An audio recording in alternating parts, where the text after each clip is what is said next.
There she is again. Midnight Owl. Come on. Say hello to all your viewers. They're waiting around the world just to see you on a Sunday morning. Yes, she's a good girl. She's the best girl. Yes, you are.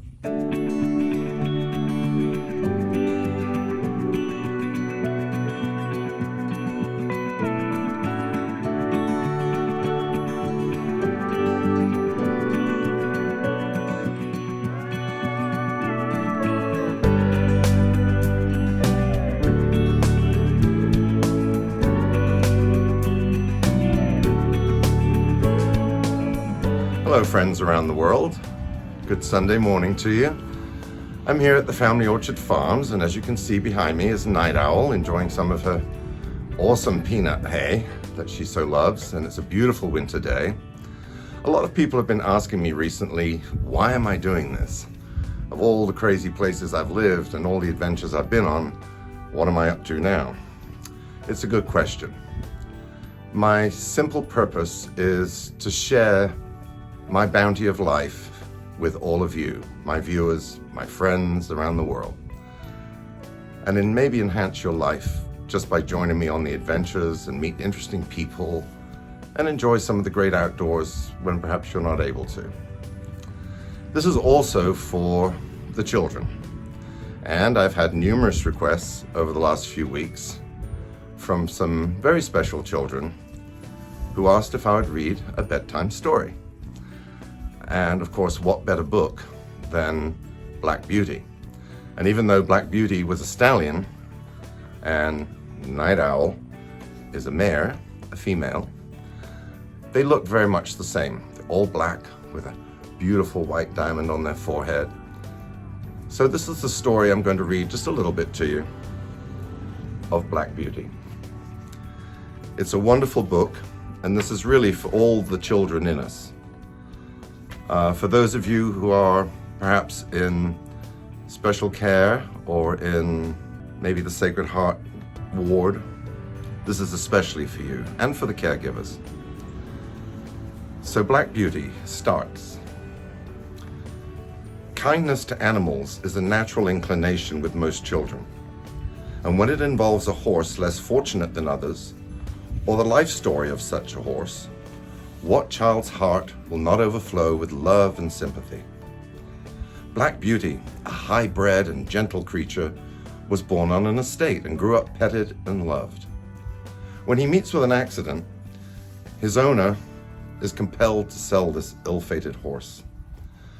The years ahead as a cab horse and a cart horse are filled with cruelty and ill treatment.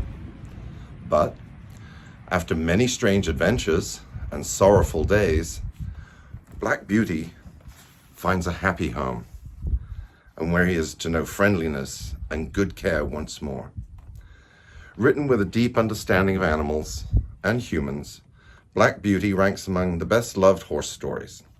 Children's emotions will be stirred as each page unfolds the need for kindliness toward animals, and I will add towards each other. So this is Black Beauty. It's the autobiography of a horse. Maybe someday we'll write one about Night Owl. So we're going to turn a few pages to the very beginning, and it's chapter 1, My Early Home. The first place that I can well remember was a large, pleasant meadow with a pond of clear water in it. Some shady trees leaned over it, and rushes and water lilies grew at the deep end. Over the hedge on one side, we looked into a plough field, and on the other, we looked over a gate at our master's house, which stood by the roadside. At the top of the meadow was a plantation of fir trees, and at the bottom, a running brook overhung by a steep bank. While I was young, I lived upon my mother's milk, as I could not eat grass. In the daytime, I ran by her side, and at night, I lay down close by her. When it was hot, we used to stand by the pond in the shade of the trees, and when it was cold, we had a nice warm shed near the plantation. As soon as I was old enough to eat grass, my mother used to go out to work in the daytime and come back in the evening. There were 6 young colts in the meadow beside me. They were older than I was. Some were nearly as large as grown-up horses. I used to run with them and had great fun. We used to gallop all around and round the field as hard as we could go.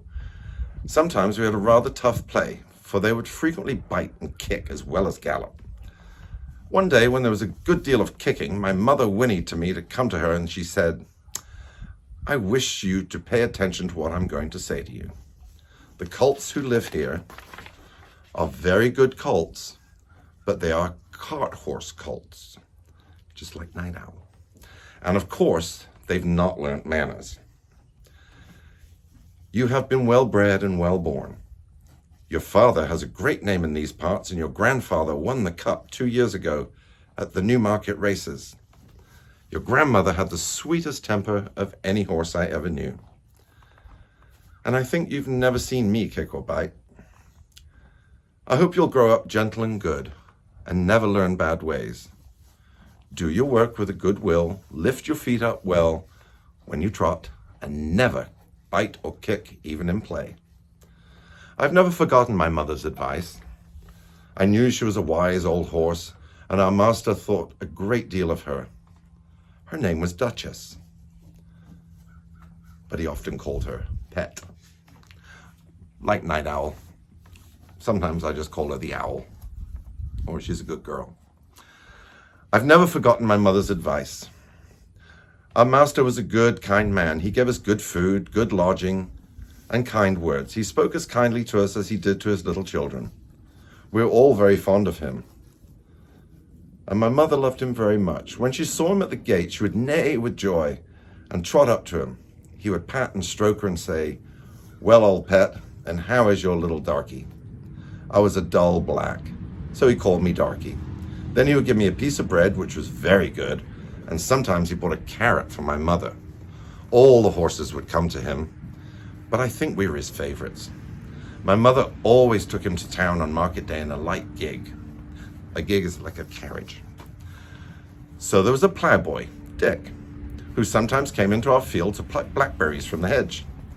When he had eaten all he wanted, he would have what he called fun with the colts, throwing stones and sticks at them to make them gallop.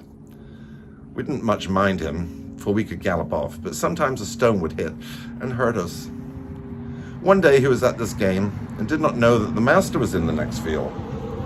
But he was there, watching what was going on. Over the hedge he jumped in a snap, and catching Dick by the arm, he gave him such a box on the ear as made him roar with pain and surprise.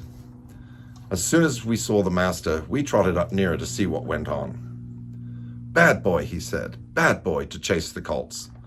This is not the first time, nor the second, but it shall be the last.